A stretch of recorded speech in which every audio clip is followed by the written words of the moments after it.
Cours exhaustif. Les théories de la communication. S6. 1. Introduction générale. Définition de la communication. La communication est un processus dynamique par lequel un émetteur transmet une information à un récepteur par le biais d'un canal, en utilisant des signes ou symboles. Elle suppose une intentionnalité, un codage, un décodage et souvent un retour, feedback. Enjeu de l'étude.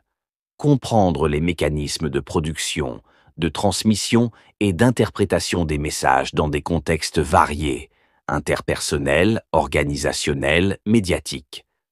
La communication influence les comportements, construit les représentations sociales et permet la coordination sociale. Type de communication.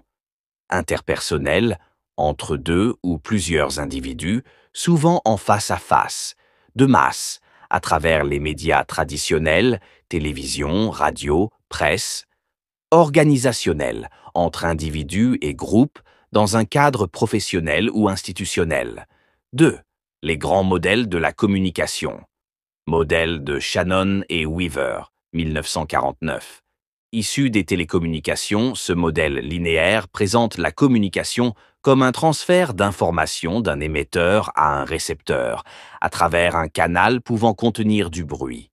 Le feedback n'est intégré que plus tard. Avantages, clarté, simplicité. Limite, absence d'interaction réelle, modèle mécaniste. Modèle de Lasswell, 1948, décompose la communication en 5 questions fondamentales. Qui dit quoi? À qui? Par quel canal? Avec quel effet? Ce modèle est utile pour l'analyse des médias et de la propagande. Modèle de Jacobson, 1960. Appliqué au langage, il identifie 6 fonctions essentielles: expressive, émotion; conative, influence; référentielle, information; fatigue, contact; métalinguistique, code; poétique, forme du message. Chaque communication peut combiner plusieurs fonctions.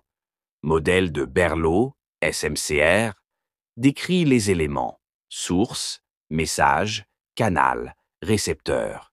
Il insiste sur les compétences, attitudes et connaissances des protagonistes et sur les facteurs qui influencent le codage, décodage du message. 3e. Théorie de la communication interpersonnelle. École de Palo Alto, basée sur les travaux de Batson et Watzlawick, elle repose sur plusieurs postulats, notamment on ne peut pas ne pas communiquer. Elle met l'accent sur les relations, la communication non verbale, les paradoxes et les règles implicites. Interactionnisme symbolique, Mead, Goffman. Théorie sociologique selon laquelle la communication est constitutive de l'identité sociale.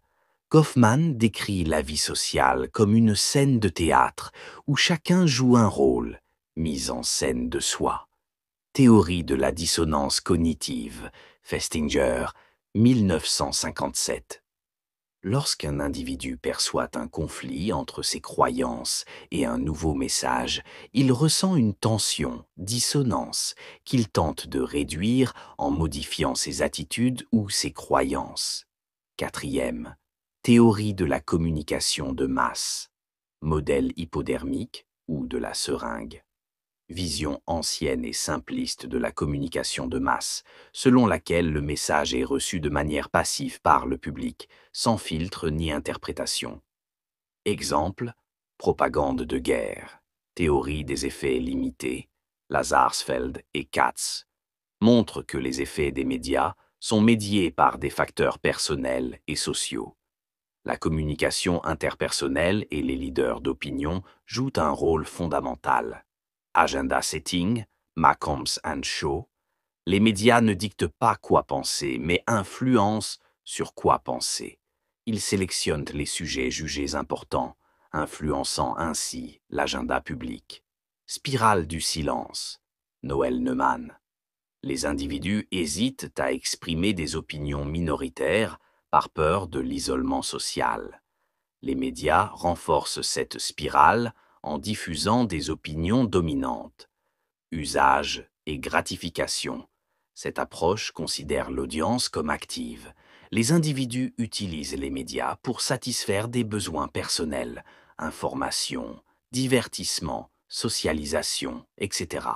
Cinquième, théorie critique de la communication. École de Francfort, Horkheimer, Adorno, Marcuse dénonce l'industrialisation de la culture et la manipulation des masses par les industries culturelles. Ils défendent une perspective émancipatrice et critique. Habermas et l'agir communicationnel.